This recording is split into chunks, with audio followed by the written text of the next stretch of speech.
nyo dito, Jill, wala na yung plano nyo talaga dati na sa Canada na kayo sa You know, we had that plan for a short time, and then we realized na our work is here. How can we support our children over there when our work is here? So, sabi namin, okay, pagkatapos na kayo ng high school, tsaka na kayo dun mag-aral. Para, pwede, malaki na kayo, pwede na kayo medyo, although kasama pa rin naman nila yung pamilya ni Ariel doon, tsaka yung lola nila sa bahay. Pero at least, kaya nyo na maging independent.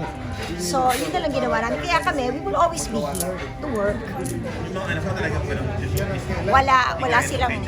Wala silang hilig talaga. Oo nga. Kahit singer, walang singer sa kanila. Walang hilig.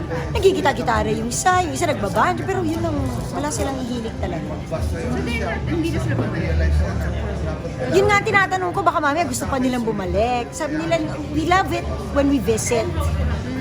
Pero, thank you din. Pero, work, mas gusto nila doon. Kasi there are a lot of opportunities there for them.